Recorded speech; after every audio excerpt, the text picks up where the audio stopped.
वाचस्पति।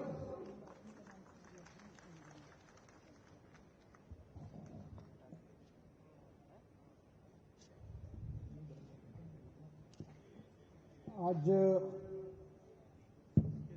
केरल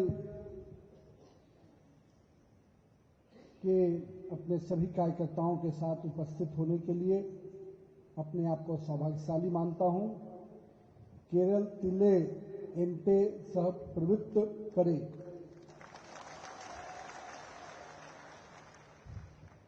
हमारे प्रदेश के अध्यक्ष राजीव चंद्रशेखर जी, भारतीय जनता पार्टी के नेशनल जनरल सेक्रेटरी और यहां के इलेक्शन इंचार्ज विनोद कावरे जी, सह केंद्रीय मंत्री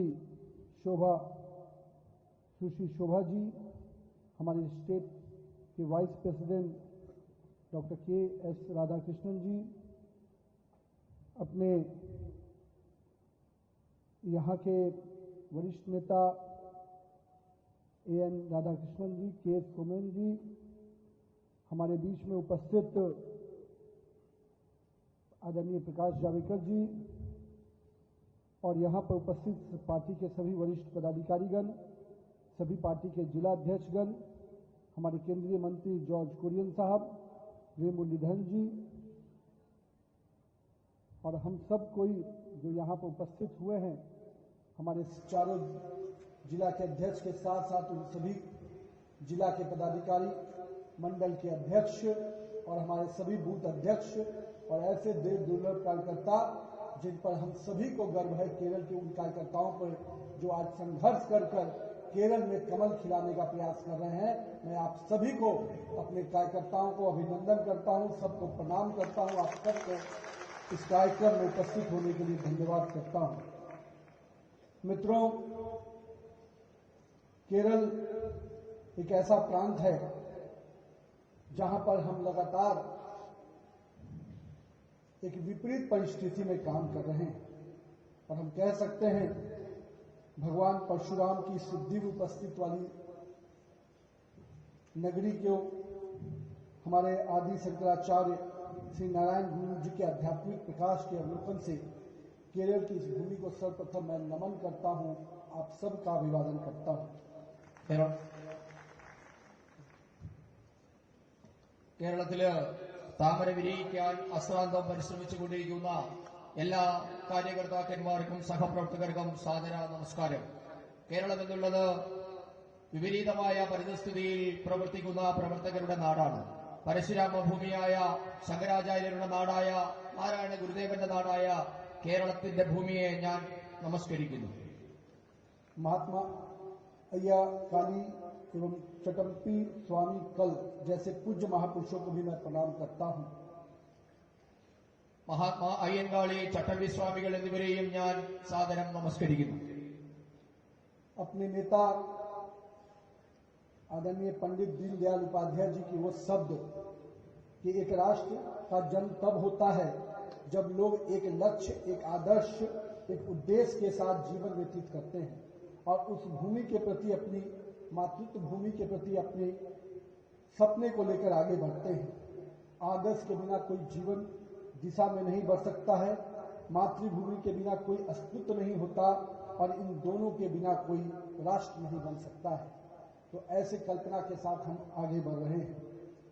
നമ്മുടെ ആരാധ്യനായ നേതാവ് ദീനദയാൽ ഉപാധ്യായജി പറഞ്ഞിട്ടുള്ളതുപോലെ ഒരേ ലക്ഷ്യത്തിന് വേണ്ടി മാതൃഭൂമി എന്ന സങ്കല്പമില്ലാത്ത ആദർശത്തെ, മാതൃഭൂമി എന്ന സങ്കല്പമില്ലാത്ത ജീവിതം, അത് രണ്ടും വിഫലമാണ്. അല്ലെങ്കിൽ മാതൃഭൂമി എന്ന സങ്കല്പത്തിൽ കൂടിയുള്ള ആദർശത്തിന് വേണ്ടി പരിശ്രമിക്കുക എന്നതാണ് പണ്ഡിറ്റ് ദീനദയാൽജിയുടെ ആഹ്വാനം. हम राष्ट्र प्रथम के विचारधारा से काम करने वाले लोग हैं. हम हमेशा कहते हैं राष्ट्र प्रथम, पार्टी नेक्स्ट, सेल्फ लास्ट. और इस विचारधारा से काम करते करते हमने अपने सैकड़ों कार्यकर्ताओं को बलिदान दिया है. संघ और भाजपा के उन 250 से अधिक उन अमर बलिदानियों को भी मैं आज विशेष रूप से नमन करता हूं. രാഷ്ട്രവാദ്യം പാർട്ടി പിന്നീട് വ്യക്തി അവസാനം എന്ന ആദർശം ഉൾക്കൊണ്ടുകൊണ്ട് പ്രവർത്തിക്കുന്ന ഒരു സംഘടനയാണ് നമ്മുടേത്. ആ ആദർശം ഉൾക്കൊണ്ടുകൊണ്ട് ധീരബലിദാനികളായ നൂറുകണക്കിന് പ്രവർത്തകരെയും സംഘത്തിന്റെയും ഭാരതീയ ജനതാ പാർട്ടിയുടെയും ധീരബലിദാനികളെയും ഞാൻ സാദരം നമസ്കരിക്കുന്നു. इन अपने बलिदानियों के शौर्य के कारण ही, इनके पुरुषार्थ के कारण ही आज भाजपा का विस्तार हो रहा है। आज भाजपा का एक सांसद, एक मेयर, 2 नगरपालिका अध्यक्ष, 30 से अधिक पंचायत अध्यक्ष और करीब 2000 से अधिक निर्वाचित जनप्रतिनिधि बने हैं। इसका श्रेय आप सभी कार्यकर्ताओं को जाता है, आप सभी के मेहनत को जाता है। നമ്മുടെ ഈ ബലിദാനികളുടെ ധീര ബലിദാനത്തിന്റെ ഫലമായിട്ടാണ് ഇന്ന് ഭാരതീയ ജനതാ പാർട്ടി കേരളത്തിൽ വളർന്നുകൊണ്ടിരിക്കുന്നത്. ഒരു കോർപ്പറേഷനും 2 മുനിസിപ്പാലിറ്റികളും നിരവധി ഗ്രാമപഞ്ചായത്തുകളും അടക്കം ആയിരക്കണക്കിന് ജനപ്രതിനിധികളെ നമുക്ക് ഇവിടെ സൃഷ്ടിക്കാനായി സാധിച്ചിട്ടുണ്ട്. ഇതിനുവേണ്ടി അശ്രാന്തം പരിശ്രമിച്ച ധീര ബലിദാനികളെ നാം നന്ദിയോടുകൂടി ഓർക്കുകയാണ്. प्राकृतिक सौंदर्य से संपन्न ये भूमि आयुर्वेद, खेल, विज्ञान सभी विधाओं में ये भूमि आगे है, पर उसके बावजूद भी यहाँ की अपार संभावनाएं को यहाँ के 2 दलों ने बारी बारी से सत्ता लेकर केवल उसका शोषण किया है। केरल के विकास के दौर में उसको पीछे रखने का काम किया है। കേരളം എന്നുള്ളത് പ്രകൃതിശുദ്ധമായ നാടാണ്. നമ്മുടെ മഹത്തായ ആയുർവേദം, ശാസ്ത്രം തുടങ്ങി നിരവധി കാര്യങ്ങൾ കൊണ്ട് സമ്പന്നമായ ഈ ഭൂമിയാണ്. പക്ഷേ 2 മുന്നണികളും മാറി മാറി ഈ ഭൂമിയെ, കേരളത്തെ ഭരിച്ച് കേരളത്തിന്റെ വികസനത്തെ തടസ്സപ്പെടുത്തുകയാണ് ഉണ്ടായിട്ടുള്ളത്. वर्षों से जो यहाँ के विकास की राजनीति को आगे बढ़ाया जा सकता था, केरल को उत्तम राज्य बनाने का दिशा में आगे बढ़ाया जा सकता था, पर इन दोनों दलों ने, चाहे वो यूडीएफ हो एलडीएफ ने, सत्ता की बारी बारी से लूड़ा कुश्ती कर यहाँ के विकास को रोकने का काम किया। यहाँ का युवा जो आगे बढ़कर इस राज्य के विकास में अग्रणी योगदान दे सकता था, उसको रोकने का काम किया गया।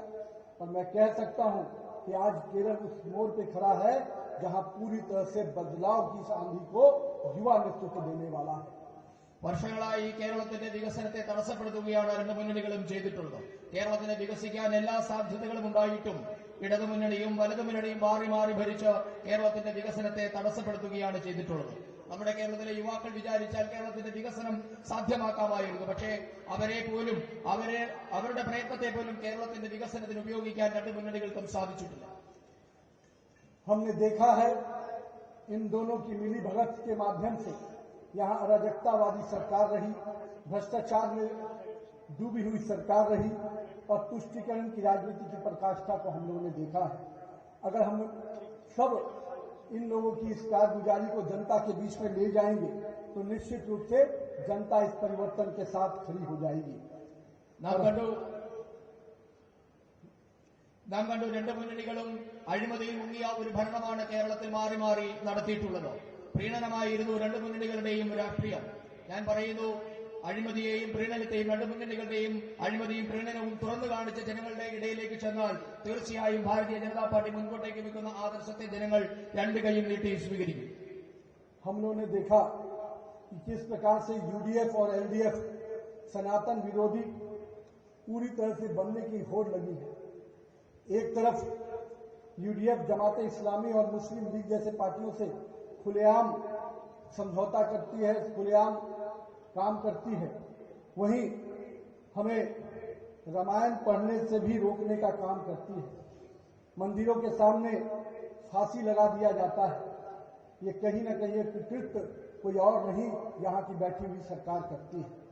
एलडीएफ जो भ्रष्टाचार के साथ साथ हमारे आस्था के केंद्र भगवान अयप्पा को भी नहीं छोड़ा है। और मैं तो ये कहूंगा कि यूडीएफ के साथियों और एलडीएफ के साथियों ने इस देश में जो सनातन परंपराओं को लगातार चोट पहुंचाने का काम किया है, उनकी भावनाओं को चोट पहुंचाने का काम किया है, इसके कई उदाहरण हैं। बगल का राज्य तमिलनाडु देखिए, जहां दीपम पूजा करने के लिए रोकने का काम कोई और नहीं, वहां की सरकार, कांग्रेस में बैठी हुई सरकार, इंडिया अलायंस की सरकार ने किया। കേരളത്തില് ഇടതുപക്ഷവും വലതുപക്ഷവും സനാതന ധർമ്മത്തിന്റെ വിരോധികളായി മാറിയിരിക്കുന്നുണ്ട്. യുഡിഎഫ് ജമാഅത്തെ ഇസ്ലാമിയും മുസ്ലിം ലീഗുമായി തുറന്ന സഹകരണത്തിലാണ് കേരളത്തിൽ പ്രവർത്തിക്കുന്നത്. ഇവിടെ രാമായണം വായിക്കുന്നതിന് പോലും തടസ്സം നൽകുന്ന നിലപാടുകൾ പലപ്പോഴും UDF-ന്റെ ഭാഗത്തുനിന്നുണ്ടായിട്ടുണ്ട്. ക്ഷേത്രങ്ങളോടും അവര് ശത്രുതാപരമായ മനോഭാവമാണ് വലതുമുന്നണി സ്വീകരിക്കുന്നത്. അതേസമയം ഇടതുമുന്നണിയാകട്ടെ അഴിമതി ഭരണത്തിനൊപ്പം കേരളത്തിലെ ജനങ്ങളുടെ വിശ്വാസത്തെ തകർക്കുന്ന സമീപനവും സ്വീകരിച്ചിട്ടുണ്ട്. അവർ നമ്മളുടെ അയ്യപ്പനെ പോലും വെറുതെ വിടാൻ തയ്യാറായിട്ടില്ല എന്ന് നമ്മൾ കണ്ടിട്ടുണ്ട്. രണ്ട് മുന്നണികളും സനാതന ധർമ്മത്തെ നശിപ്പിക്കാൻ ശ്രമിച്ചതിന്റെ നിരവധി ഉദാഹരണങ്ങൾ ഈ രാഷ്ട്രത്തിലുണ്ട്. നമ്മുടെ തൊട്ടടുത്ത സംസ്ഥാനമായ തമിഴ്നാട് തന്നെ അതിന്റെ ഉത്തമമായ ഉദാഹരണമാണ്. ആ തമിഴ്നാട്ടിൽ ഇന്ത്യ മുന്നണിയുടെ കോൺഗ്രസിന്റെ സഖ്യകക്ഷിയാണ് അവിടെ ഭരിച്ചുകൊണ്ടിരിക്കുന്നത്. हमें ये भूलना नहीं चाहिए, ये वही कांग्रेस है जिन्होंने राम सेतु और राम के होने पर सवाल उठाया था और सुप्रीम कोर्ट में हल्फनामा भी दायर किया था। ये वही लोग हैं जो अयोध्या में श्री राम के मंदिर में ताला लगाने का काम किया था। आज वो यहाँ पर सबरीमाला के माध्यम से रानी की रोटी सेकना चाहते हैं, तो केरल के प्रांत के लोग उनके इस झांसे में नहीं आने वाले हैं। നാം ഇവരുടെ ചെയ്തികൾ ഒരിക്കലും കേരളത്തിലെ ജനങ്ങൾ, ഭാരതത്തിലെ ജനങ്ങൾ മറക്കാൻ പാടില്ല. കോൺഗ്രസ് ആണ് രാമസേതുവിന്റെ അസ്തിത്വത്തെപ്പറ്റി, രാമക്ഷേത്രത്തിന്റെ നിലനിൽപ്പിനെ പറ്റി സുപ്രീം കോടതിയിൽ വരെ പോയി കേസുകൾ നടത്തിയത്. അവരാണ് അയോധ്യയിലെ രാമക്ഷേത്രത്തിന് കൂട്ടിട്ടത്, താഴിട്ടത്. ഇവിടെ കേരളത്തിൽ ശബരിമലയെ തകർത്തുകൊണ്ട് അധികാരം നിലനിർത്താൻ പറ്റുമോ എന്ന തലതിരിഞ്ഞ പിന്തിരിപ്പൻ രാഷ്ട്രീയമാണ് രണ്ട് മുന്നണികളും കേരളത്തിൽ പയറ്റിക്കൊണ്ടിരിക്കുന്നത്. हम सबरीमाला के दोषियों को सजा दिला के रहेंगे। यहाँ की सरकार ने जिस प्रकार से नूरा कुश्ती किया और बेल के माध्यम से अपराधी को रिहा करने का काम किया है, मैं मानता हूं कि LDF और UDF की सरकार के मिली भगत से ये काम हुआ है और इसके खिलाफ भाजपा का कार्यकर्ता सड़क पर उतर कर आंदोलन भी करेगा और उस बड़े घटना के अंजाम देने वाले अपराधियों को सजा दिलाने का काम भाजपा के कार्यकर्ता करेगा। ശബരിമല ക്ഷേത്രത്തിലെ ശബരിമലയുടെ വിശ്വാസത്തെ തകർക്കാൻ ശ്രമിച്ചതിൽ ഉത്തരവാദികളായ രണ്ട് മുന്നണികളെയും കേരളത്തിലെ ജനങ്ങൾ വെറുതെ വിടില്ല. ഇതിനെതിരെ ഭാരതീയ ജനതാ പാർട്ടി അതിശക്തമായ സമരം, പ്രക്ഷോഭം സംഘടിപ്പിക്കുന്നത്. ഇടതുപക്ഷത്തിന്റെയും വലതുപക്ഷത്തിന്റെയും ഐക്യമാണ് ശബരിമലയെ തകർക്കാൻ ശ്രമിക്കുന്നത്. ആ കുറ്റക്കാരെ കേരളത്തിലെ ജനങ്ങൾ വെറുതെ വിടില്ല. അവർക്ക് ശിക്ഷ വാങ്ങിക്കൊടുക്കാനുള്ള വൻ സമര പരിപാടിയുമായി ഭാരതീയ ജനതാ പാർട്ടി രംഗത്തെത്തി. हम लाखों सनातनी परंपराओं के लोगों की भावना को ठेस पहुंचाने वाले लोगों को किसी भी हाल में माफ नहीं करेंगे। उसके लिए जो भी कुर्बानी देनी होगी हम देंगे, लेकिन ये लड़ाई हम ताकत और मजबूती से लड़ेंगे। ഈ സനാതന ധർമ്മത്തെ സംരക്ഷിക്കുന്നതിന് വേണ്ടി, സനാതന ധർമ്മത്തെ തകർക്കാൻ ശ്രമിച്ചവരെ വെറുതെ വിടാൻ ലക്ഷക്കണക്കിന് സനാതന ധർമ്മ വിശ്വാസികൾ തയ്യാറല്ല. അവരോട് ക്ഷമിക്കാൻ തയ്യാറല്ല. അതിനുവേണ്ടി ജീവത്യാഗം അടക്കം ചെയ്യേണ്ടി വന്നാലും അതിന് നാം തയ്യാറാകും. एक तरफ माननीय प्रधानमंत्री जी भव्य श्री राम मंदिर के निर्माण का रास्ता प्रशस्त करते हैं, उज्जैन के महाकाल को भव्य स्वरूप प्रदान करते हैं, सोमनाथ सहित अन्य कई हमारे धार्मिक स्थलों को पुनर्जीवित करने का काम करते हैं, और एक और यहाँ पर जो सरकार बैठी है वो अपमानित करने का प्रयास करती है। इसके खिलाफ भाजपा पूरी तरह से तैयार है और हम जनता के साथ इस मुद्दे पर खड़े रहेंगे।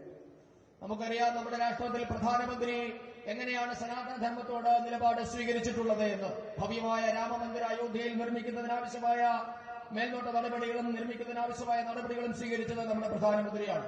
ഉജ്ജയിലെ മഹാകാൽ ക്ഷേത്രം, സോമനാഥ ക്ഷേത്രമടക്കി നിരവധി സനാതന ധർമ്മത്തിന്റെ പ്രതീകങ്ങളായ ക്ഷേത്രങ്ങൾ പുനരുദ്ധരിക്കുന്നതിന് വേണ്ടി നമ്മുടെ പ്രധാനമന്ത്രിയും ഭാരതീയ ജനതാ പാർട്ടിയും മുൻകൈ എടുത്തിട്ടുണ്ട്. എന്നാൽ കേരളത്തിൽ നമ്മുടെ ക്ഷേത്രങ്ങളെ അപമാനിക്കുകയാണ്, തകർക്കാൻ ശ്രമിക്കുകയാണ്. ഇതിനെതിരെ ഭാരതീയ ജനതാ പാർട്ടി അതിശക്തമായ പ്രക്ഷോഭം സംഘടിപ്പിക്കും.